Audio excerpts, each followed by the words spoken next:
আমি আজকে যে আয়াতটি তেলাওয়াত করলাম এটার মধ্যে অনেক রহস্য আছে। 33 নম্বর সূরার 33 নম্বর আয়াত। প্রিয় মুসল্লি ভাইরা, কিয়ামত পর্যন্ত আমরা যদি হেদায়েত লাভ করতে চাই, সঠিক রাস্তায় থাকতে চাই, কি করতে হবে? আমাদের জন্য আমার নবী বলছেন দুইটা ভারী জিনিস রেখে গেছেন, যেটা কিয়ামত পর্যন্ত আমাদেরকে নূর দিবে। আপনি যতই নামাজ পড়েন, রোজা রাখেন, এই দুইটা জিনিস ছাড়া হেদায়েত পাওয়া অসম্ভব। আমার নবী দাওয়াতি কাজ করার জন্য অনেক মেহনত করেছেন, অনেক কষ্ট করেছেন, সেটার কোনো বিনিময় আমাদের কাছে চান নাই।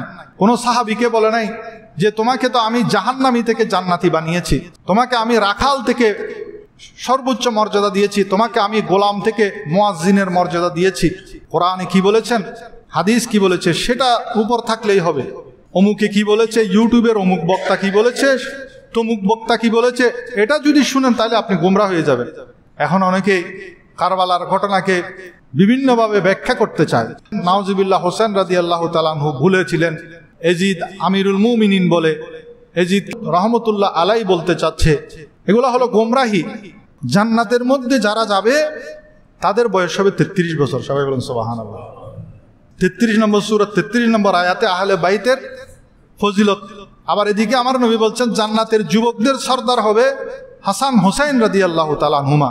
আমার নবীর পরিবারের বংশের লোকদের ফজিলত আমি শুনিয়ে দিয়েছি, সবগুলা রেফারেন্স সহ দিয়েছি, সবগুলা সহিহ হাদিস এবং কোরআনের আলোকে বলেছি। এরপরও যদি আপনি আহলে বাইতে রসুলের প্রতি বিদ্বেষ রাখেন, আপনি যদি কোনো একটা ইতিহাস বই পড়ে যদি আপনি নিজে নিজে বিচার করেন, অথবা কোনো একজন শায়েখের কথা শুনে আপনি যদি বিভ্রান্ত হয়ে যান, সেটা আপনার ব্যাপার। আমার দায়িত্ব আমি পালন করেছি। আল্লাহ রাব্বুল আলামিন আমাদেরকে সঠিকটা বুঝার তৌফিক দান করুন, আমিন।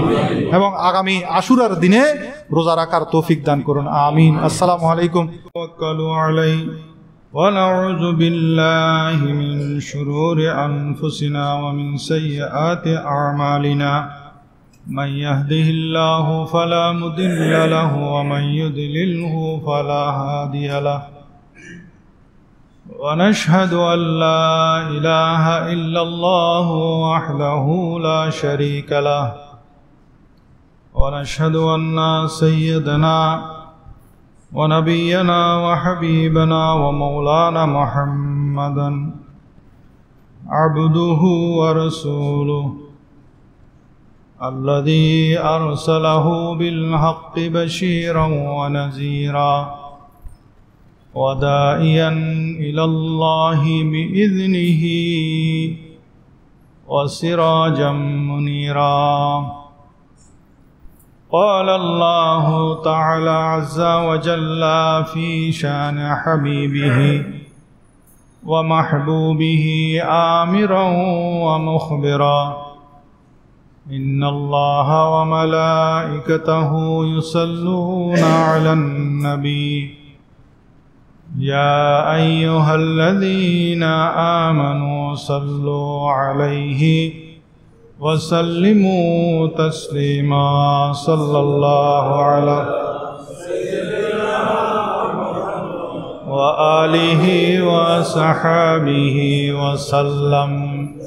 صلى الله على سيدنا محمد وآله وصحبه وسلم.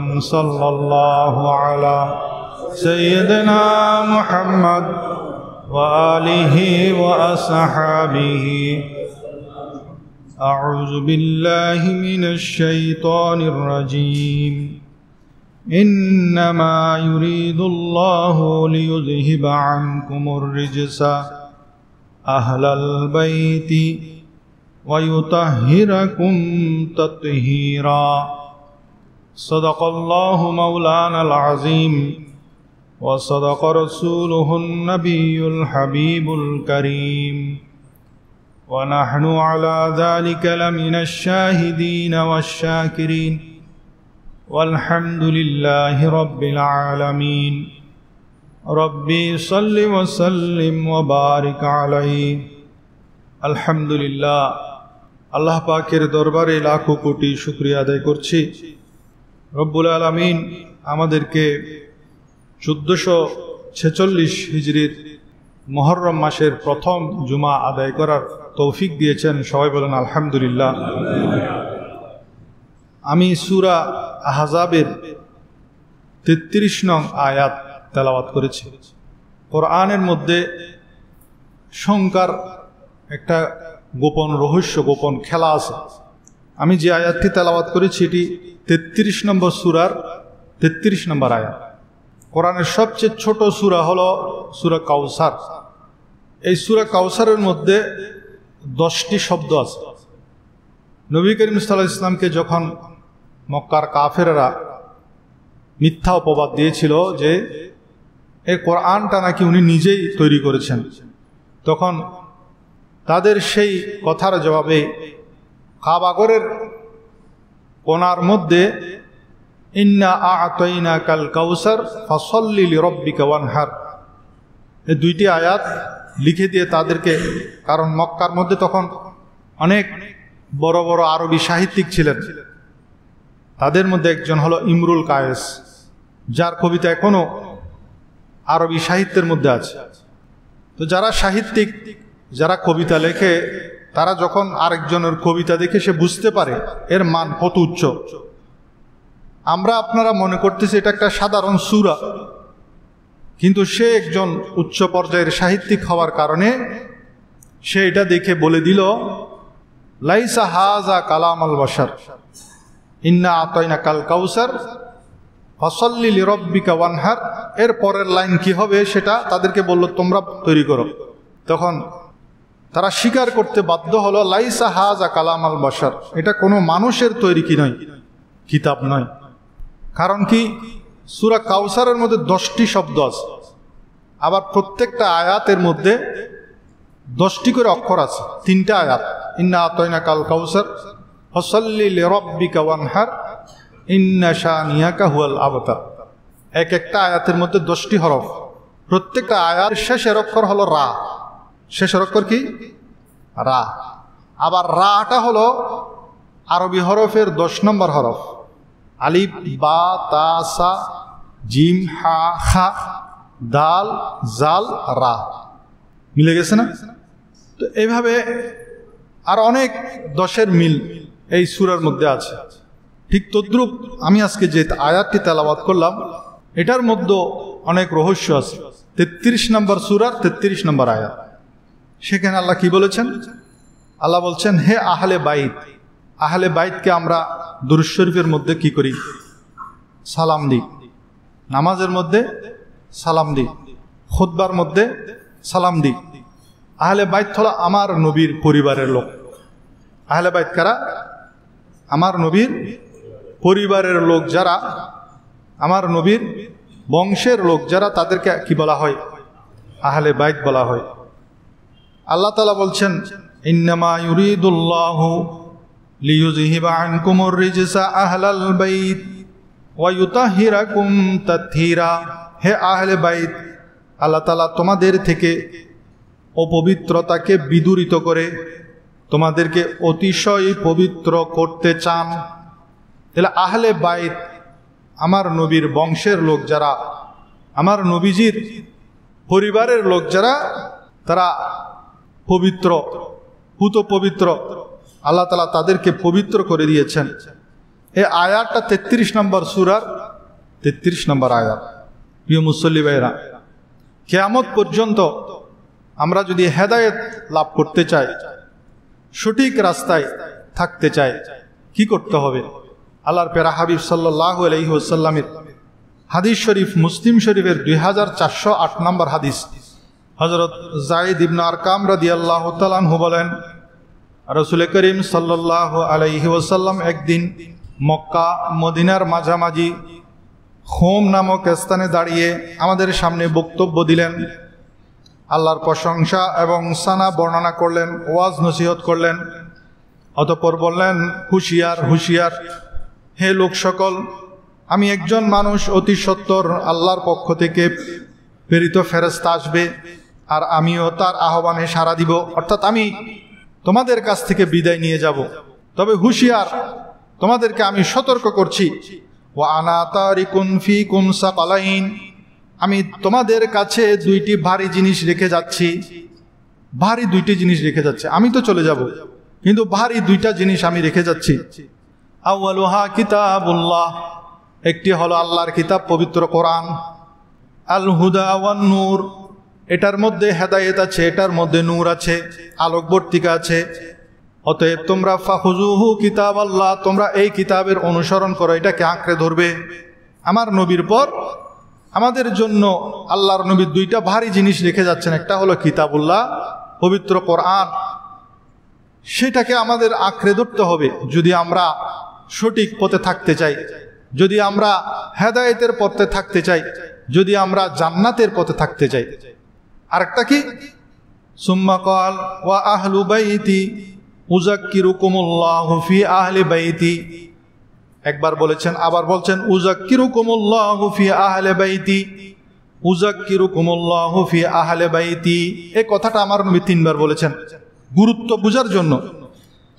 দ্বিতীয়টি কি, আমাদের জন্য আমার নবী বলছেন দুইটা ভারী জিনিস রেখে গেছেন, যেটা কিয়ামত পর্যন্ত আমাদেরকে নূর দিবে, কিয়ামত পর্যন্ত আমাদেরকে হেদায়েত দিবে, কিয়ামত পর্যন্ত আমাদেরকে সরল সঠিক পথের রাস্তা দেখাবে। একটি হলো কোরআন, আরেকটি হলো আমার নবী বলছেন আমার আহলে বাইত, আমার আহলে বাইত, আমার নবীর বংশের লোক যারা, তাদেরকে অনুসরণ করতে হবে, তাদের আদর্শে আদর্শিত হতে হবে, তাদেরকে মহব্বত করতে হবে। আপনি যতই নামাজ পড়েন, রোজা রাখেন, এই দুইটা জিনিস ছাড়া হেদায়েত পাওয়া অসম্ভব। আপনার অন্তরে যদি আহলে বাইতের প্রতি ঘৃণা থাকে, তাহলে আপনি হেদায়েত থেকে বঞ্চিত।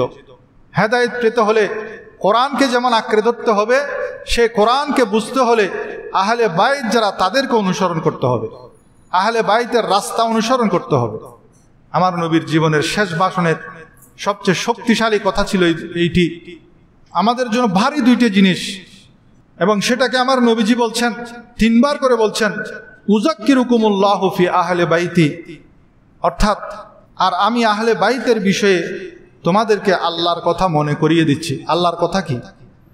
আহলে বাইতের বিষয়ে আমি তোমাদেরকে আল্লাহর কথা মনে করিয়ে দিচ্ছি।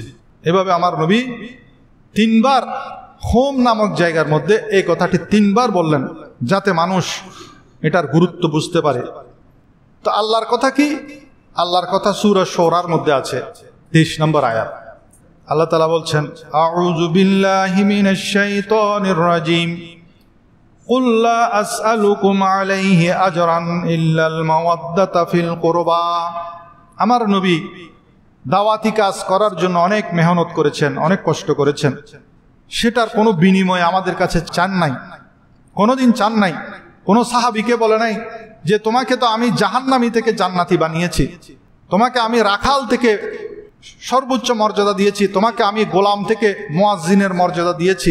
কাউকে কোনোদিন বলে নাই আমি এত পরিশ্রম করেছি, কাফেরেরা পাথর মেরে আমাকে আঘাতে আঘাতে জর্জরিত করেছে, আমাকে নাউজুবিল্লাহ পাগল বলেছে, আমাকে আবতার বলেছে, আমাকে নির্বংশ বলেছে, যার মুখে যা এসেছে সেটা আমাকে বলেছে। আমি তবুও তোমাদের জন্য হেদায়েতের রাস্তা কোনটা, সঠিক রাস্তা কোনটা, আল্লাহর রাস্তা কোনটা, সেটা প্রচার করেছি। শত অত্যাচার জুলুম সহ্য করেছি, এর বিনিময়ে আল্লাহর নবী আমাদের কাছে কিছু চাই নাই। তা আল্লাহ তাআলা শিখাই দিচ্ছেন আমার নবীকে, হে নবী, আপনি চান, আপনি আপনার উম্মতদেরকে বলে দেন, কুল, আপনি বলে দেন, লা আসআলুকুম আলাইহি আজরান, আমি আমার দাওয়াতের জন্য, দাওয়াতি কাজের বিনিময়ে তোমাদের কাছে কিছু চাই না। তবে একটা জিনিস চাই, আমার নবী কি চেয়েছেন সেটাও আল্লাহ আমার নবীকে বলিয়েছেন কোরআনের ভাষায়, ইল্লাল মাওয়াদ্দাতা ফিল কুরবা, কেবল আমার আত্মীয়তা জনিত সৌহার্দ্য চাই। আমার আত্মীয় যারা, আমার পরিবারের লোক যারা, আমার আহলে বাইত যারা, তাদের সাথে তোমরা ভালো আচরণ করবে, তাদের সাথে সৌহার্দ্য ভাব রাখবে, তাদের সাথে মহব্বত রাখবে, তাদেরকে অনুসরণ করবে। সম্মানিত ইমানদার ভাইরা, কিয়ামত পর্যন্ত আমরা যদি এই দুইটা জিনিস ধরে রাখতে পারি, কোরআন এবং আহলে বাইত, তাহলে আমরা পথভ্রষ্ট হব না। যেমন তিরমিজি শরীফের 3786 নম্বর হাদিসের বর্ণনা, হযরত জাবির ইবনে আব্দুল্লাহ রাদিয়াল্লাহু তাআলা আনহু থেকে বর্ণিত, তিনি বলেন, রাসূল করিম সাল্লাল্লাহু আলাইহি ওয়াসাল্লামকে আমি তার বিদায় হজে আরাফার দিন তার কাসওয়া নামক ওষ্ঠীতে আরোহণ অবস্থায় বক্তৃতা দিতে দেখলাম। সেখানেও আমার নবী বলছেন, ইয়া আইয়ুহান নাস ওইটা ছিল হোম নামক স্থানে, আর এটা হলো আরাফাতের ময়দানে। আমার নবী বলছেন, ইয়া ইউহান্নাস ইন্নী ক্বাদ তারাকতু ফীকুম মা ইন আখাযতুম বিহি লান তাদিল্লু। হে লোক সকল, নিশ্চয় তোমাদের মধ্যে আমি এমন জিনিস রেখে গেলাম, সেগুলি যদি তোমরা ধারণ করো, অনুসরণ করো, আঁকড়ে ধরো, তাহলে তোমরা কি হবে না? পথভ্রষ্ট হবে না। একটা হলো কিতাবুল্লাহ ওয়া ইতরাতি, এবং আমার আহলে বাইত। একটা হলো কিতাবুল্লাহ, আল্লাহর কিতাব, আর একটা হলো আহলে বাইত। এই কিতাবুল্লাহ এবং ইতরাত এর ব্যাখ্যায় মোল্লা আলী কারি রহমতুল্লাহ আলাইহি বলেন যে ইতরাত হলো, কিতাবুল্লাহ তো আমরা বুঝি, ইতরাত শব্দের অর্থ হলো আমার নবীর আহলে বাইত। তাদেরকে আঁকড়ে ধরার অর্থ হলো তাদেরকে অনুসরণ করা, তাদেরকে ভালোবাসা, তাদের মতাদর্শের উপর আমল করা, তাদের কথাগুলির উপর নির্ভর করা। ইমাম মালিক রহমতুল্লাহ আলাইহি বলেন, আল্লাহর কিতাব আঁকড়ে ধরার উদ্দেশ্য হলো এর মধ্যে যা আছে তা আমল করা, আল্লাহর নির্দেশগুলো পালন করা, আল্লাহ যে সমস্ত বিষয় নিষিদ্ধ করেছেন সেগুলা থেকে বিরত থাকা। আর ইতরত মানে হলো নবীর বংশকে আঁকড়ে ধরার উদ্দেশ্য হলো তাদেরকে ভালোবাসা, তাদের দেখানো পথে চলা, তাদের চরিত্রে চরিত্রবান হওয়া। সুতরাং এই ফিতনার যুগে এসে আমরা যদি, অনেক ধরনের ফিতনা আছে, আমাদের হেদায়েতের রাস্তা কোনটা, সঠিক কারা, সেটা বুঝতে হলে প্রথমে দেখতে হবে কোরআনের উপর আছে কিনা। দ্বিতীয় দেখতে হবে তারা আহলে বাইত রসুল যারা, তাদেরকে ভালোবাসে কিনা, যারা আহলে বাইত রসুলকে ভালোবাসে। আবার আরেকটা কথা মনে রাখবেন, আহলে বাইত রসুলের যেরকম গুরুত্ব আছে, আবার বিভিন্ন হাদিস শরীফের মাধ্যমে আমরা সমস্ত সাহাবায়ে কেরামের গুরুত্ব বুঝতে পারি। আহলে সুন্নাত ওয়াল জামাতের আকীদা হলো আহলে বাইত রসুলকে যেমন আমাদেরকে ভালোবাসতে হবে, তাদের অনুসরণ করতে হবে, সাথে সাথে সমস্ত সাহাবায়ে কেরামকেও ভালোবাসতে হবে, তাদের অনুসরণ করতে হবে। সেজন্য আহলে বাইত রসুলকে ভালোবাসতে গিয়ে কোনো সাহাবীকে যেমন হেয় করা যাবে না, এটা আহলে সুন্নাত ওয়াল জামাতের আকীদা। 1,24,000 সাহাবা, একজনকেও হেয় করা যাবে না, একজনের ব্যাপারেও মনের মধ্যে বিদ্বেষ রাখা যাবে না। ঠিক তদ্রূপ আমার নবীর বংশের লোকদের ব্যাপারেও মনের মধ্যে বিদ্বেষ রাখা যাবে না। এখন আমি আহলে বাইত রসুলকে ভালোবাসতে গিয়ে যদি নাউজুবিল্লাহ আবু বকরকে গালি দিই, আহলে বাইত রসুলকে ভালোবাসতে গিয়ে যদি ওমরে ফারুককে গালি দিই, আহলে বাইত রসুলকে ভালোবাসতে গিয়ে ওসমান জিন নুরাইনকে গালি দিই, আহলে বাইত রসুলকে ভালোবাসতে গিয়ে আমি যদি হযরত মুআবিয়া রাদিয়াল্লাহু তাআলা আনহুকে, যিনি ওহী লিখক, ওনাকে গালি দেই, তাহলে আমার সেই ভালোবাসা কাজে আসবে না। কারণ সাহাবায়ে কেরাম ওনারা যেমন সত্যের মাপকাঠি, ওনাদেরকে যেমন আমাদেরকে ভালোবাসতে হবে, ঠিক তদ্রূপ আহলে বাইত রসুল যারা, তাদেরকেও ভালোবাসতে হবে, মধ্যম পন্থা অবলম্বন করতে হবে। প্রিয় হাজরিন, আহলে বাইতের রসুলের মধ্যে সবচেয়ে গুরুত্বপূর্ণ কারা, একটি হাদিস যদি আমরা দেখি, মুসলিম শরীফের 6043 নম্বর হাদিস। এই হাদিসের পরিচ্ছেদের নাম দিয়েছেন ইমাম মুসলিম, বাবু ফাজাইলে আহলে বাইতিন নবী সাল্লাল্লাহু আলাইহি ওয়াসাল্লাম। আহলে বাইতকে চিনতে হলে আমাদেরকে, ইমাম মুসলিম অধ্যায় রচনা করেছেন বাবে ফাজাইলে আহলে বাইতিন নবী সাল্লাল্লাহু আলাইহি ওয়াসাল্লাম। কোরআনে কি বলেছেন, হাদিস কি বলেছে, সেটা উপর থাকলেই হবে। অমুকে কি বলেছে, ইউটিউবের অমুক বক্তা কি বলেছে, তমুক বক্তা কি বলেছে, এটা যদি শুনেন তাহলে আপনি গোমরা হয়ে যাবেন। কারণ ইউটিউবে বসে বসে অনেক পেইড মৌলবী আছেন, কেউ শিয়া আছেন, কেউ সাহাবাদের প্রতি বিদ্বেষ পোষণকারী আছেন। আহলে সুন্নাত ওয়াল জামাতের প্রকৃত সত্য যদি জানতে হয়, কোরআন হাদিসের উপর আপনাকে নির্ভর করতে হবে। শত শত কোরআন, আপনি শুধু যদি আরবি লিখতে পারেন, ফাজাইলে হাসান বা হুসাইন লেখেন, শত শত হাদিস চলে আসবে। এখন তো অ্যান্ড্রয়েড মোবাইলের মধ্যে বাংলার মধ্যে হাদিস চলে আসছে, আপনি শুধু হাসান হুসাইনের নাম লিখে দিলেই চলে আসবে আপনার শত শত হাদিস, তাদের ফজিলতের সহি নাম, সেটা জয়ীফ, সেটার মান কতটুকু, সেটা পর্যন্ত চলে আসতেছে। অনেক সহজ এখন সত্যকে জানা। মুসলিম শরীফের 6043 নম্বর হাদিস, এই হাদিসের বাব হলো বাবে ফাজাইলা আহলে বাইতিন নবী সাল্লাল্লাহু আলাইহি ওয়াসাল্লাম, নবীর আহলে বাইতের ফজিলত। হযরত আয়েশা সিদ্দিকা রাদিয়াল্লাহু তাআলা আনহা থেকে বর্ণিত, তিনি বলেন রাসূল করিম সাল্লাল্লাহু আলাইহি ওয়াসাল্লাম সকালবেলা বের হলেন, ওনার গায়ে ছিল কালো পশমের চাদর, তিনি ওই চাদর নিয়ে বসেছিলেন। এমন সময় হযরত হাসান ইবনে আলী রাদিয়াল্লাহু তাআলা আনহু এলেন, আমার নবী উনাকে চাদরের মধ্যে ঢুকালেন। তারপর হোসাইন ইবনে আলী রাদিয়াল্লাহু তাআলা আনহু এলেন, উনাকেও চাদরের মধ্যে ঢুকালেন। এরপরে ফাতেমা এলেন, ওনাকেও চাদরের ভিতর ঢুকালেন। তারপর হযরত আলী রাদিয়াল্লাহু তাআলা আনহু এলেন, ওনাকেও চাদরের ভিতর ঢুকালেন।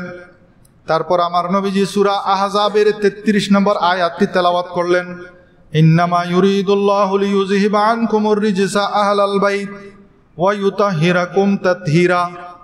হে আহলে বাইত, আল্লাহ তাআলা তোমাদের থেকে অপবিত্রতাকে বিদূরিত করতে চান। ওই চাদরের ভিতর তখন আমার নবীর আহলে বাইতের কে কে ছিল? আমার নবী ছিল, আলী রাদিয়াল্লাহু তাআলা আনহু ছিল, ফাতেমা রাদিয়াল্লাহু তাআলা আনহা ছিলেন, হযরত হাসান হুসাইন রাদিয়াল্লাহু তাআলা আনহুমা ছিলেন। এদেরকে চাদরের ভিতর ঢুকিয়ে আমার নবীজি সূরা আহজাবের 33 নম্বর আয়াতটি তেলাওয়াত করেছেন। সবাই বলেন সুবহানাল্লাহ। আল্লাহ তাআলা যাদেরকে পবিত্র করেন তাদেরকে দুনিয়ার সকলে মিলেও যদি তাদের সমালোচনা করে, তাদের দোষ চর্চা করে, তাদেরকেও পবিত্র করতে পারবে না।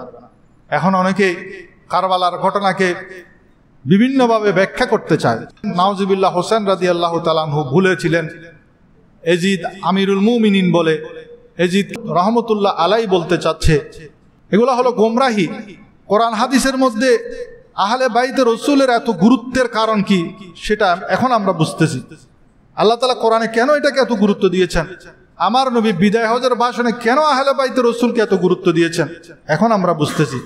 কারণ মানুষ সঠিক পথ থেকে বিচ্যুত হয়ে যাবে, সেজন্য আমার নবীজি এটাকে বেশি গুরুত্ব দিয়েছেন। আহলে বাইতে রাসূল, কোরআনের পর আহলে বাইতে রাসূলকে বেশি গুরুত্ব দিয়েছেন। সম্মানিত মুসল্লিবৃন্দ, আহলে বাইত তারা এমন পবিত্র, তাদের জন্য যাকাত খাওয়া হারাম করে দিয়েছেন, সদকা খাওয়া হারাম করে দিয়েছেন। তারা সদকা খেতে পারবে না, কারণ তারা পুত পবিত্র। কারণ যাকাত এটা হলো আপনার মালের ময়লা, মালের নাপাক জিনিস যেটা 2.5% সেটা আপনি দিয়ে দিচ্ছেন গরিবকে। সেটা খাওয়া যারা আমার নবীর পরিবারের লোক, আমার নবীর বংশের লোক যারা আহলে বাইতে রাসূল যারা, তাদেরকে সেটা খাওয়া হারাম করে দিয়েছেন। তিরমিজি শরীফের 1398 নম্বর হাদিস, হযরত আবু হুরায়রা রাদিয়াল্লাহু তাআলা আনহু থেকে বর্ণিত, তিনি বলেন, খেজুর কাটার মৌসুম যখন হলো, আমার নবীর দরবারে প্রচুর খেজুর জমা হলো। সবগুলা হলো সদকার খেজুর, কেউ যাকাত হিসাবে দিচ্ছেন, কেউ বিভিন্ন সদকার খেজুর আমার নবীর উঠানে এসে জমা হলো। হাসান হোসেন রাদিয়াল্লাহু তাআলা আনহুর দুইজনের যে কোনো একজন ওই খেজুর নিয়ে খেলা করতে করতে একটা খেজুর মুখের মধ্যে নিয়ে নিলেন। তখন নবী করিম সাল্লাল্লাহু আলাইহি ওয়াসাল্লাম তার মুখ থেকে খেজুরটা বের করে ফেললেন, আঙ্গুল দিয়ে বের করে ফেললেন এবং বললেন, আমা আলিমতা আন্না আলা মুহাম্মদ সাল্লাল্লাহু আলাইহি ওয়াসাল্লাম লা ইয়াকুলুনা সাদাকা। তুমি কি জানো না নবীর পরিবার, নবীর বংশের লোক যারা, তারা সদকা খায় না? তুমি কি জানো না? দেখেন, ছোট তখন শিশু অবস্থায় আমার নবী শরীয়ত শিখাচ্ছেন। আমাদেরকেও শিখাতে হবে আমাদের বাচ্চাদেরকে কোনটা হালাল কোনটা হারাম। এখান থেকে, এই হাদিস থেকে আমাদের শিক্ষা নিয়ে দরকার। হাসান হোসেনকে বলছেন, তুমি জানো না নবীর বংশের লোক যারা, নবীর পরিবারের লোক যারা, তাদের জন্য সদকার মাল খাওয়া হারাম, তুমি কি জানো না? এটা বলে তার মুখ থেকে খেজুরটা বের করে দিয়েছেন। সবাই বলেন সুবহানাল্লাহ। প্রিয় জান্নাত প্রার্থী মুমিন মুসলমান ভাইরা, আমরা সবাই জান্নাতে যাওয়ার আগ্রহী। আমার নবী ইবনে মাজার 118 নম্বর সহিহ পর্যায়ের হাদিস, আল্লাহর নবী বলেন, আল হাসান ওয়াল হুসাইন সাইয়্যিদা শাবাবি আহলিল জান্নাহ। হাসান এবং হুসাইন এই দুইজন হলো জান্নাতের যুবকদের নেতা। ওয়া আবুহুমা খায়রুম মিনহুমা, এবং তাদের পিতা আলী তাদের চেয়েও শ্রেষ্ঠ হবে। সবাই বলেন সুবহানাল্লাহ। তাহলে জান্নাতে যদি আমরা যাই, বৃদ্ধ হয়েছেন, চুলদারি সব সাদা হয়ে গেছে, এরপরও যখন আপনি জান্নাতে যাবেন তখন আপনি যুবক হয়ে যাবেন। বৃদ্ধ কেউ জান্নাতে যাবে না, সবাই যুবক অবস্থায় যাবে। মুসনাদ আহমদের 602 নম্বর হাদিসের মধ্যে আছে, আল্লাহর প্যারা হাবিব বলেন, নবী করিম সাল্লাল্লাহু আলাইহি ওয়াসাল্লাম ইরশাদ করেন, ইয়াদখুলু আহলুল জান্নাতিল জান্নাহ জুরদাম মুরদান মুকাহহালিনা আবনা ওয়া সালাসিনা আও সালাসিন ওয়া সালাসিনা সানা। ওই আমি বলেছি না 33 নম্বর আয়াত, 33 নম্বর সূরা, এই একটা রহস্য হাদিসের মধ্যে পাওয়া গেছে। আমার নবী বলছেন, মুআজ বিন জাবাল রাদিয়াল্লাহু তাআলা আনহু থেকে বর্ণিত, জান্নাতের মধ্যে যারা যাবে তাদের বয়স হবে 33 বছর। সবাই বলেন সুবহানাল্লাহ। 33 নম্বর সূরা 33 নম্বর আয়াতে আহলে বাইতের ফজিলত। আবার এদিকে আমার নবী বলছেন, জান্নাতের যুবকদের সর্দার হবে হাসান হোসাইন রাদিয়াল্লাহু তাআলা আনহুমা। এখন আপনি হাসান হোসাইনের পক্ষে থাকবেন না ইয়াজিদের পক্ষে থাকবেন? অনেকে আছে আবার না, হোসেন ভুল করছে, উনি এই করছে সেই করছে, এখন এগুলো বলতেছে। কেন বলতেছে? এরা পুরা হিস্ট্রি জানে না, কোরআন হাদিস কিছু জানে না। কোরআনে কি বলছেন, হাদিসে কি বলছেন, এরাই আমাদের ঈমান। কোরআন হাদিসে ভরপুর পড়ে আছে শুধু তাদের ফজিলতের কথা। দেখেন 33 বছর বয়স হবে সবার। 33 নম্বর আয়াতে আহলে বাইতের ফজিলত আছে, 33 নম্বর সূরার মধ্যে আহলে বাইতের ফজিলত আছে। আবার আমার নবী বলছেন, জান্নাতে যুবকদের সর্দার হবে হাসান হোসেন, যারা আহলে বাইতের অন্যতম সদস্য। আবার জান্নাতে যারা যুবক হবেন সবাই জান্নাতের মধ্যে প্রবেশ করবেন, তাদের কোনো দাড়ি গোঁফ থাকবে না। হাদিসের বলছে তাদের কোনো দাড়ি গোঁফ থাকবে না, চোখে সুরমা লাগানো থাকবে, মুকাহহালিন, তাদের চোখের মধ্যে সুরমা লাগানো থাকবে, আর তাদের বয়স হবে 33 বছর। সবাই বলেন সুবহানাল্লাহ। আবার নবীজি সাল্লাল্লাহু আলাইহি ওয়াসাল্লাম হাসান হোসাইন রাদিয়াল্লাহু তাআলা আনহুমা ওনাদের নাম রেখেছেন, তখন আরবের মধ্যে এই নামটি আর কেউ রাখে নাই। এটা আল্লাহর পক্ষ থেকে ওহির মাধ্যমে জেনে আমার নবীজি নামটি রেখেছেন। আলী রাদিয়াল্লাহু তাআলা আনহু, এটা মুসনাদ আহমদের 769 নম্বর হাদিস। আমি প্রত্যেকটা হাদিসের নাম্বার বলে দিচ্ছি যাতে পরবর্তীতে আর কারো মনে কোনো সন্দেহ না থাকে। 769 নম্বর হাদিস। হযরত হাসান রাদিয়াল্লাহু তাআলা আনহু জন্মগ্রহণ করলেন। হযরত আলী রাদিয়াল্লাহু তাআলা আনহু আযান দিয়ে নাম দিলেন হারব। হারাব অর্থ হলো যুদ্ধ। আল্লাহর রাসূল কিছুক্ষণ পরে আসলেন, বলেন আমার নাতিকে দেখাও। আমার নবীর কাছে নাতিকে আনা হলো, হাসান রাদিয়াল্লাহু তাআলা আনহুকে আনা হলো। আমার নবীজি আলী রাদিয়াল্লাহুকে জিজ্ঞেস করছেন, তার নাম কি রেখেছ? আলী বললেন, হারব রেখেছি। আমার নবীজি বলছেন, না, তার নাম হবে হাসান, কারণ হযরত জিবরিল আমাকে বলেছেন তার নাম হবে হাসান। এরপর কিছুদিন পরে হোসাইন রাদিয়াল্লাহু তাআলা আনহু হলো, আলী রাদিয়াল্লাহু তার নামও রাখলেন হারব। আমার নবীজি এসে কোলে নিলেন, নিয়ে জিজ্ঞেস করেন তার কি নাম রেখেছ? আলী রাদিয়াল্লাহু বলেন হারব। আমার নবী বলছেন, না, হযরত জিবরিল আমাকে বলেছেন আল্লাহ তাআলা তার নাম রেখেছেন হোসাইন। তাহলে নামটাও জান্নাত থেকে এসেছে, আল্লাহর পক্ষ থেকে এসেছে। যার নাম রাখছেন স্বয়ং আল্লাহ, আল্লাহর রাসূল, যার নামটা নির্ধারিত হচ্ছে আসমান থেকে, তিনি কি ভুলে থাকতে পারেন? তিনি কি গলত রাস্তায় থাকতে পারেন? যাদেরকে অনুসরণ করলে আমরা হেদায়েত পাবো বলতেছেন, তারা কি গলত হতে পারেন? কখনো না। তো হাসান এবং হোসাইন এর নাম দুইটা কোত্থেকে আসছে সেটাও ব্যাখ্যায় হাদিসের মধ্যে আছে। অনেক সময় হুজুরেরা দোয়া করে যে সেখানে ইয়া সাব্বার ইয়া সাব্বির নাম দুইটা উচ্চারণ করে দেখবেন, বিভিন্ন দোয়া পড়ে না, সেখানে ইয়া সাব্বার ইয়া সাব্বির, এটার রহস্য অনেকে জানে না। এই সাব্বার সাব্বির হলো মূলত তাদের ভাষায় হারুন আলাইহিস সালাম, মুসা আলাইহিস সালামের ভাই হারুন আলাইহিস সালামের সন্তানের নাম।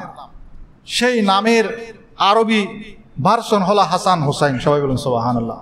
সেই দুইটা নাম আল্লাহর এত পছন্দ হয়েছেন। সাব্বার সাব্বির নামের আরবি ভার্সন হলো কি? হাসান হোসাইন। প্রিয় মুসলমান ভাই বাবারা, নবীজিকে ভালোবাসার মাপকাঠি হাসান হোসেনকে ভালোবাসা। হাদিস শরীফের মধ্যে আছে, সুনান ইবনে মাজার 143 নম্বর হাদিস। হযরত আবু হুরায়রা রাদিয়াল্লাহু তাআলা আনহু থেকে বর্ণিত, তিনি বলেন, আল্লাহর প্যারা হাবিব সাল্লাল্লাহু আলাইহি ওয়াসাল্লাম ইরশাদ করেন, মান আহাব্বাল হাসানা ওয়াল হুসাইনা ফাকাদ আহাব্বানি ওয়া মান আবগাদাহুমা ফাকাদ আবগাদানি। The messenger of Allah said, whoever loves Hassan and Hussein loves me, and whoever hates them hates me. অর্থাৎ যে ব্যক্তি হাসান হোসাইনকে ভালোবাসে সে আমাকে ভালোবাসে। আমার নবী বলছেন হাসান হোসেনকে যে ভালোবাসে সে আমাকে ভালোবাসে, আর যে ব্যক্তি তাদের সাথে বিদ্বেষ পোষণ করবে সে আমার প্রতি বিদ্বেষ পোষণ করবে। তো নবীর প্রতি ভালোবাসা এটা কি জিনিস? বুখারী শরীফের 15 এবং মুসলিম শরীফের 69 নম্বর হাদিস, এটা মুত্তাফাক আলাই হাদিস। লা ইউমিনু আহাদুকুম হাত্তা আকুনা হাব্বা ইলাইহি মিন ওয়ালিদিহি ওয়া ওয়ালাদিহি ওয়ান নাসি আজমাইন। আমার নবী বলছেন তোমাদের মধ্যে কেউ ততক্ষণ পর্যন্ত পরিপূর্ণ মুমিন হতে পারবে না যতক্ষণ না আমি তার নিকট তার পিতামাতা, সন্তান সন্ততি এবং সমস্ত মানুষ থেকে অধিক ভালোবাসার পাত্র না হব। যতক্ষণ আমার নবীকে সবার চেয়ে বেশি ভালো না বাসবেন ততক্ষণ আপনি আমরা পরিপূর্ণ মুমিন হতে পারবো না। আবার আমার নবী বলছেন তোমরা হাসান হোসেনকে যদি ভালো না বাসো তাহলে তোমার আমার প্রতি ভালোবাসা হবে না। যারা হাসান হোসেনকে ভালোবাসে তারা মূলত আমার নবী বলছেন আমাকে ভালোবাসে, যারা হাসান হোসেনের প্রতি বিদ্বেষ পোষণ করে তারা মূলত আমার প্রতি বিদ্বেষ পোষণ করে। তো এগুলো কেন বলছে? তখন তো কেউ বিদ্বেষ পোষণ করতো না। আমার নবী তো জানেন কিয়ামতের আগে এমন কিছু লোক আসবে তাদের অন্তরের মধ্যে এই হাসান হোসেনের প্রতি বিদ্বেষ ঢুকিয়ে দেওয়া হবে, আহলে বাইতের প্রতি বিদ্বেষ ঢুকিয়ে দেওয়া হবে। আপনার মনে বিদ্বেষ নেই, আপনার মনে বিদ্বেষ ঢুকিয়ে দিচ্ছে। যে ঢুকিয়ে দিচ্ছে সে অনেক বড় মকসদে কাজ করতেছে। এটা যুগে যুগে হয়ে আসছে, কিন্তু আমাদেরকে কি করতে হবে? আমাদেরকে করতে আমার নবী যেটা বলছেন সেটা আমরা কি করব? অনুসরণ করব। আল্লাহ তাআলা যেটা বলছেন আমরা সেটার উপর আমল করব, তাইলে আমি বেঁচে যাব, তাইলে আমি হেদায়েতের রাস্তায় থাকব। তাছাড়া হাদিস শরীফে বুখারী শরীফের 6502 নম্বর হাদিসের মধ্যে আছে, এটা হাদিসে কুদসি। আল্লাহর নবী বলেন ইন্নাল্লাহা ক্বালা মান আদালি ওয়ালিয়ান ফাকাদ আযানতুহু বিল হারব। আল্লাহ তাআলা বলেন যে ব্যক্তি আমার কোনো বন্ধুর সঙ্গে শত্রুতা করলো আমি তার বিরুদ্ধে যুদ্ধ ঘোষণা করব। এখন আপনি যদি হাসান হোসেন আহলে বাইতের প্রতি বিদ্বেষ পোষণ করেন, তাদের সাথে শত্রুতা আমি রাখেন, অন্তরের মধ্যে ঘৃণা রাখেন, তাহলে আপনার বিরুদ্ধে স্বয়ং আল্লাহ যুদ্ধ ঘোষণা করবেন। বাইহাকি শরীফের 6685 নং হাদিসের বর্ণনা, ক্বালা রাসূলুল্লাহ সাল্লাল্লাহু আলাইহি ওয়াসাল্লাম মান আহাব্বাহুমা ফাকাদ আহাব্বানি ওয়া মান আবগাদাহুমা ফাকাদ আবগানি। অর্থাৎ যে ব্যক্তি হাসান হোসেন দুজনকে ভালোবাসলো সে আমাকে ভালোবাসলো, আর যে ব্যক্তি এই দুইজনকে ঘৃণা করলো সে আমাকে ঘৃণা করলো। আবার ইবনে মাজার 145 নম্বর হাদিসের বর্ণনা, হাসান হোসেন আলী ফাতেমা চারজনের দিকে লক্ষ্য করে বলেন আনা সালিমুন লিমান সালামতুম ওয়া হারবুন লিমান হারাবতুন। যারা তোমাদের চারজনকে শান্তিতে রাখবে, প্রশান্তিতে রাখবে, স্বস্তিতে রাখবে তোমাদের, আমি তাদেরকে স্বস্তিতে রাখবো। আর যারা তোমাদের বিরুদ্ধে অস্ত্র ধারণ করবে আমি তাদের বিরুদ্ধে অস্ত্র ধারণ করব। আমার নবী বিভিন্নভাবে কি করছেন? আমাদেরকে তাদের বিরুদ্ধে যাতে আমাদের অবস্থান না হয় বিভিন্নভাবে আমাদেরকে বুঝিয়েছেন। এটা ইবনে মাজার 145 নম্বর হাদিসের বর্ণনা। যারা আহলে বাইতকে ভালোবাসে কিয়ামতের দিন তাদের মর্যাদা কি হবে? এটা মুসনাদ আহমদের 576 নম্বর হাদিসের মধ্যে আছে। হাসান হোসাইনের দুইজনের হাত ধরে আমার নবী বলেন মান আহাব্বানি ওয়া আহাব্বা হাযাইন।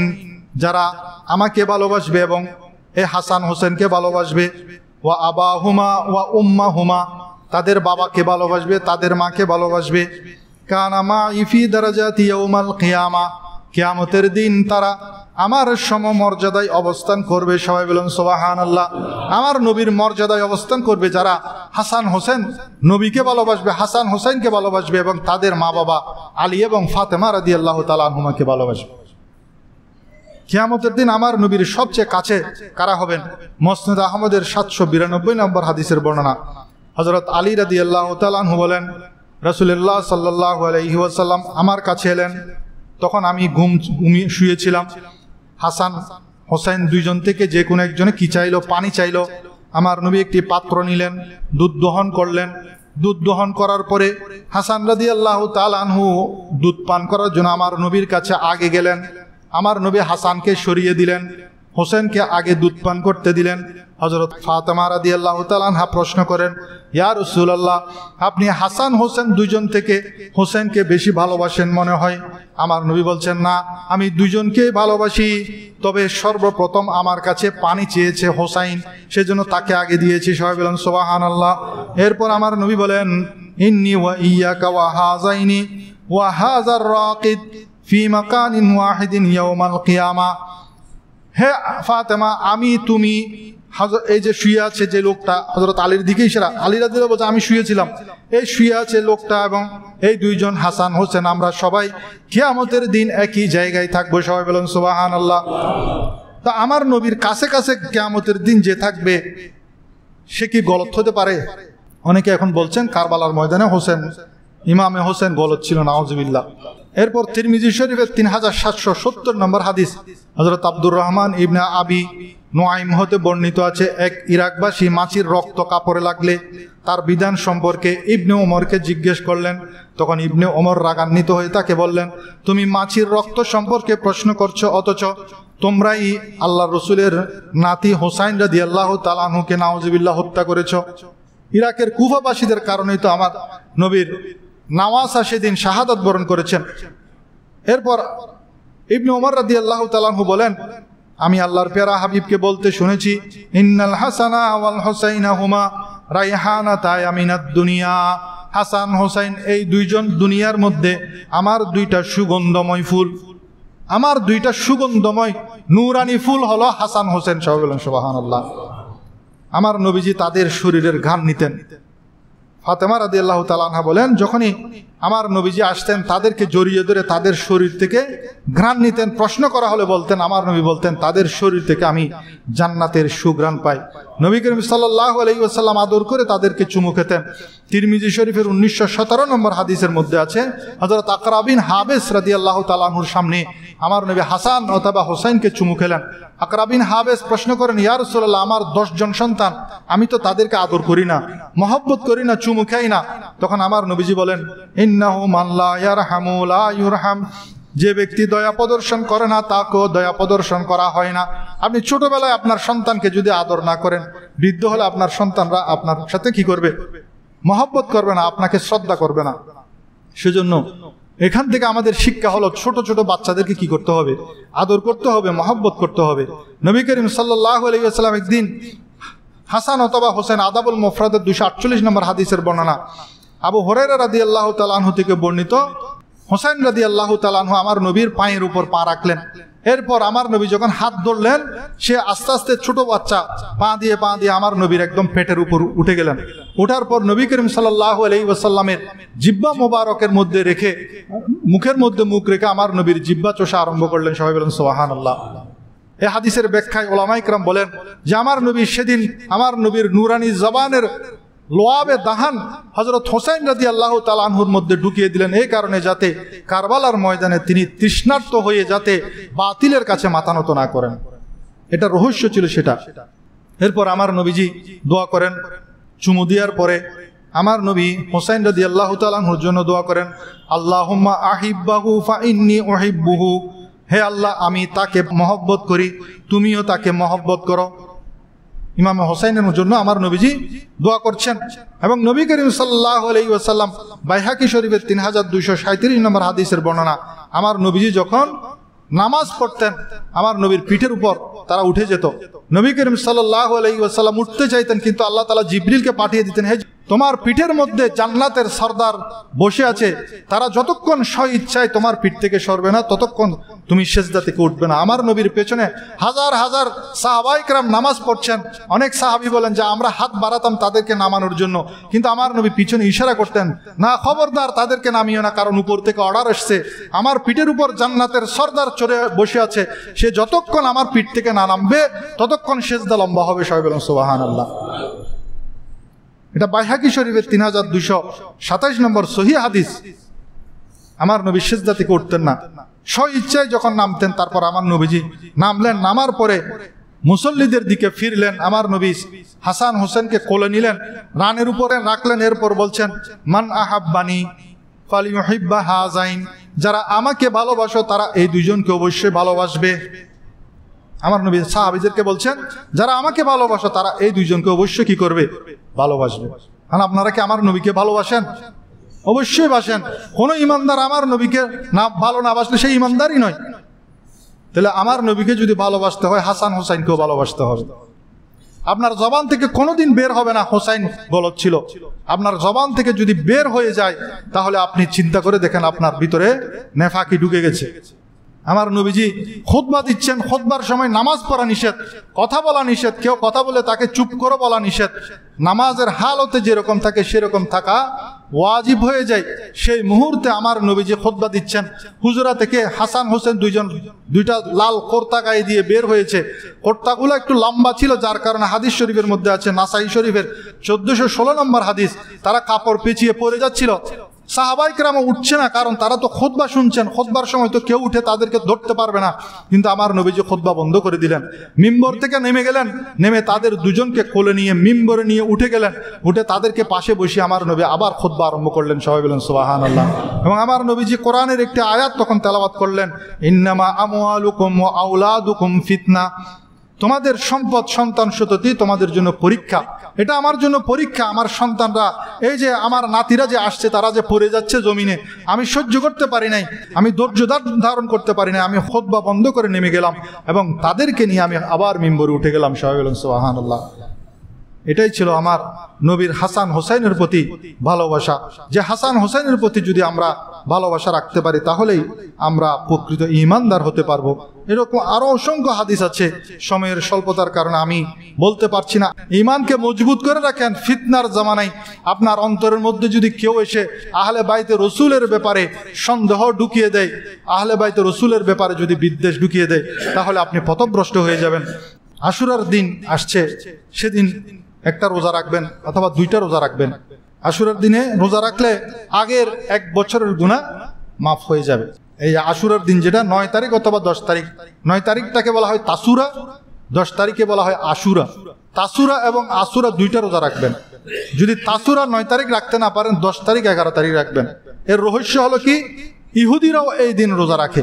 ইহুদিদের সাথে যাতে সামঞ্জস্য না হয় সেজন্য নবীজি এই হুকুম দিয়েছেন।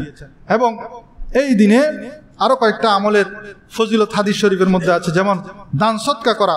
কাশফুল খফা নামক কিতাবের 2641 নম্বর হাদিস, যে আশুরার দিন সদকা করবে সে সারা বছর সদকা করার সওয়াব পাবে। এবং বাইহাকি শরীফের 3512 নম্বর হাদিস, নবী করিম সাল্লাল্লাহু আলাইহি ওয়াসাল্লাম বলেছেন, যে ব্যক্তি আশুরার দিন তার পরিবার পরিজনের জন্য ভালো খাবারের ব্যবস্থা করবে, আল্লাহ রাব্বুল আলামিন সারা বছর তাকে সচ্ছলতা দান করবেন, তার রিজিকের মধ্যে ফারাগতি দান করবেন। সেজন্য রোজাও রাখবেন, সেদিন রাত্রে ভালো খাবারের আয়োজন করবেন। দিনে করবেন নাকি, রাত্রে করবেন এবং ভালো খাবার খাবেন। সারা বছর খাবার নিয়ে তো আবার রোজা রাখবেন না সেটা নয়, রোজাও রাখবেন, ভালো খাবারের আয়োজনও করবেন এবং এই দিনে বেশি বেশি ইস্তেগফার করবেন। কারণ আশুরার দিনের ব্যাপারে প্রসিদ্ধ যে হাদিস শরীফের মধ্যে আছে, 1046 নম্বর আবু দাউদ শরীফের হাদিস, 10ই মুহররম যদি জুমার দিন হয় সেদিন কিয়ামত সংঘটিত হবে। সেজন্য আমার নবীজি সাহাবায়ে কেরাম সহ সমস্ত আইম্মায়ে কেরাম দেখা যেত আশুরার দিনে তারা বেশি বেশি তওবা ইস্তেগফার করত। এবং আশুরার দিন যে সমস্ত কুসংস্কার হয় সেগুলো থেকে বেঁচে থাকবেন। যেমন তাজিয়া মিছিল হয়, অনেকে খালি পায়ে বের হয়, শোক পালনের জন্য তাজিয়া বের করে ফটকা ফুটায়, মাতম করে, শরীরে আঘাত করে, কাপড় ছিঁড়ে ফেলে, এগুলো থেকে বেঁচে থাকতে হবে। অনেকে আশুরার দিন, এই মহরম মাস, বিয়ের প্রথম বছর মহরম মাস, মেয়ে নাকি ওই নতুন বউ নাকি শ্বশুর বাড়ি থাকতে পারবে না, এই ধরনের একটা কুসংস্কার আছে, এগুলো থেকে আমাদের বেঁচে থাকতে হবে। এবং মহরম মাসে শোকের কারণে অনেকে মাছ খায় না। উর্দু কিতাবে আমি দেখেছি আশুরার দিনে অনেকে মাছ খায় না, এটা আরেকটা কুসংস্কার। তো আজকের আলোচনার সার সংক্ষেপ হলো, প্রতভ্রষ্টতা থেকে বাঁচতে হলে কোরআন এবং আহলে বাইতকে আঁকড়ে ধরতে হবে, আহলে বাইতকে ভালোবাসতে হবে, তাদের অনুসরণ করতে হবে। যারা কোরআন থেকে বিচ্ছিন্ন, আহলে বাইত থেকে বিচ্ছিন্ন, তারা পথভ্রষ্ট গোমরাহ। 2 নম্বর হলো, আহলে বাইতকে আল্লাহ তাআলা সূরা আহজাবের 33 নম্বর আয়াতে পবিত্রতার ঘোষণা দিয়েছেন। সূরা শুরার 23 নম্বর আয়াতে আহলে বাইতকে ভালোবাসা ওয়াজিব প্রমাণিত হয়। আহলে বাইতকে শিয়া রাফেজিদের মতো ভালোবাসলে হবে না, আহলে বাইতকে ভালোবাসতে হবে সাহাবীদের মতো। আহলে বাইতকে ভালোবাসতে হবে ইমাম আবু হানিফা, ইমাম শাফি, ইমাম মালিক, ইমাম আহমদ বিন হাম্বল। আহলে বাইতকে ভালোবাসতে হবে ইমাম বুখারী, ইমাম মুসলিম, ইমাম নাসাই, ইমাম তিরমিজি, ইমাম আবু দাউদের মতো, আইম্মায়ে কেরামের মতো। আহলে বাইতের জন্য সদকা খাওয়া হারাম, যাকাত খাওয়া হারাম, কারণ এসব হলো সম্পদের ময়লা। পবিত্র মানুষগুলি এই অপবিত্র বস্তু ভক্ষণ করত না। 4 নম্বর হলো, নবীজি ফরমান, হযরত হাসান হোসাইন হলো জান্নাতি যুবকদের সর্দার। 5 নম্বর হলো, হাসান হোসাইনের নাম স্বয়ং আল্লাহর হুকুমে নবী করিম সাল্লাল্লাহু আলাইহি ওয়াসাল্লাম হযরত হারুন আলাইহিস সালাতু ওয়াসসালামের সন্তান সাব্বার এবং সাব্বিরের নামে রেখেছেন। 6 নম্বর হলো নবীজি ফরমান, যারা হাসান হোসাইনকে ভালোবাসবে তারা আমাকে ভালোবাসবে, যারা তাদের প্রতি বিদ্বেষ রাখবে তারা মূলত আমার প্রতি বিদ্বেষ রাখবে। 7 নম্বর বিষয় জেনেছি, নবীজি ফরমান, যারা আলী ফাতেমা হাসান হোসাইনকে শান্তিতে রাখবে আমি তাদের বিরুদ্ধে অস্ত্র ধরব না। 8 নম্বর হলো নবী করিম সাল্লাল্লাহু আলাইহি ওয়াসাল্লাম ফরমান, আলী ফাতেমা হাসান হোসাইনকে যারা ভালোবাসবে তারা কিয়ামতের ময়দানে আমার সাথে থাকবে। 9 নম্বর হলো নবীজি বলেন, হাসান হোসাইন পৃথিবীতে আমার 2টি সুগন্ধময় ফুল। 10 নম্বর হলো নবীজি তাদেরকে বুকে লাগাতেন, চুমু খেতেন, তাদের শরীর থেকে খুশবু নিতেন। নামাজের সময় পিঠের উপর উঠে গেলে যতক্ষণ তারা নিজেরা সরত না ততক্ষণ আমার নবীজি সিজদা লম্বা করে দিতেন। খুতবা থামিয়ে মিম্বর থেকে নেমে তাদেরকে নিয়ে মিম্বরে উঠে খুতবা দিতেন, তাদের সাথে খেলাধুলা করতেন, হাসাহাসি করতেন, ছুটাছুটি করতেন। 11 নম্বর হলো হাসান রাদিয়াল্লাহু তাআলা আনহু ছিলেন আমার নবীর বুক থেকে উপরের দিকে হাসান রাদিয়াল্লাহু তাআলা আনহুর মতো ছিল, আর হোসেন রাদিয়াল্লাহু ছিল আমার নবীর বুক থেকে নিচের দিকের মতো। এটা বুখারী শরীফের 3371 নম্বর হাদিসের মধ্যে আছে। নবীজি বলেন, মান আহাব্বানি ফালিয়ুহিব্বা হাযাইন, যে ব্যক্তি আমাকে ভালোবাসে সে যেন এদেরকে ভালোবাসে। নবীজি আরো ফরমান, হোসাইনু মিন্নি ওয়া আনা মিনহু। এটাও কিন্তু গুরুত্বপূর্ণ। আমার নবীজি বলছেন, হোসাইন আমার লোক, আমি হোসাইনের লোক। আমরা বলি না আমি অমুকের লোক, আমি তমুকের লোক, আমি প্রধানমন্ত্রীর লোক, আমি অমুক মন্ত্রীর লোক, আমি মেয়রের লোক, বলি না। আমার নবী বলছেন, হোসাইনু মিন্নি ওয়া আনা মিনহু, হোসাইন আমার লোক, আমি হোসাইনের লোক। কার দিকে যাবেন আপনি? আল্লাহর নবীর দিকে যাইতে চাইলেও হোসাইনকে লাগবে, হোসাইনের দিকে যেতে চলো নবীকে লাগবে। জান্নাতে যেতে চাইলেও নবীকে লাগবে, জান্নাতের সর্দারকে লাগবে। কাকে ছাড়বেন আপনি? 14 নম্বর হলো নবীজি কসম করে বলছেন, যার হাতে আমার প্রাণ সেই সত্তার কসম, যে ব্যক্তি আহলে বাইতের কোনো ব্যক্তিকে ঘৃণা করবে আল্লাহ রাব্বুল আলামিন তাকে জাহান্নামে প্রবেশ করাবেন। এবং 15 নম্বর হলো কিয়ামতের আগে দাজ্জালের বিরুদ্ধে জিহাদ করার জন্য আসবেন ইমাম মাহদী আলাইহিস সালাম। ইমাম মাহদী কে হবেন? উনিও আহলে বাইতের লোক হবেন, উনিও হোসাইনি বংশের লোক হবেন, হাসান হোসাইনি বংশের লোক হবেন। তো আপনি দাজ্জালের পক্ষে যাবেন না হোসাইনি বংশের লোকের পক্ষে যাবেন? ইমাম মাহদী আলাইহিস সালাম উনিও তো সৈয়দ বংশের লোক হবেন। সেজন্য ভালোবাসতে হবে হোসাইনি বংশের লোককে, ইমাম হোসাইন রাদিয়াল্লাহু তাআলা আনহুকে। এবং আমরা ভালোবাসি, সেজন্য আমরা দরুদ শরীফের মধ্যে তাদেরকে সালাম দিই, খুতবার মধ্যেও তাদেরকে সালাম দিই, নামাজের মধ্যেও তাদেরকে সালাম দিই। আল্লাহুম্মা সাল্লি আলা মুহাম্মাদিন ওয়া আলা আলি মুহাম্মদ। আলে মুহাম্মদ মানে কি? আহলে বাইত। আহলে বাইতকে নামাজের মধ্যে সালাম দেন না? সালাম না দিলে তো নামাজ অপূর্ণাঙ্গ হয়ে যাচ্ছে। তো সেজন্য সঠিক কোরআন হাদিসের রেফারেন্স সহ আমি আপনাদের খেদমতে যে আহলে বাইতের রাসূল হাসান হোসাইন আলী ফাতেমা সহ আমার নবীর পরিবারের বংশের লোকদের ফজিলত আমি শুনিয়ে দিয়েছি, সবগুলো রেফারেন্স সহ দিয়েছি, সবগুলা সহিহ হাদিস এবং কোরআনের আলোকে বলেছি।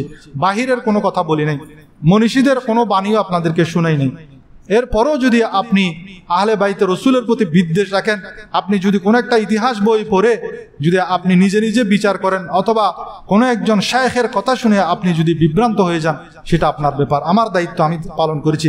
আল্লাহ রাব্বুল আলামিন আমাদেরকে সঠিকটা বোঝার তৌফিক দান করুন, আমিন। এবং আগামী আশুরার দিনে রোজা রাখার তৌফিক দান করুন, আমিন। আসসালামু আলাইকুম। একটু দেরি হয়ে গেছে সেজন্য দুঃখিত। সুন্নত যারা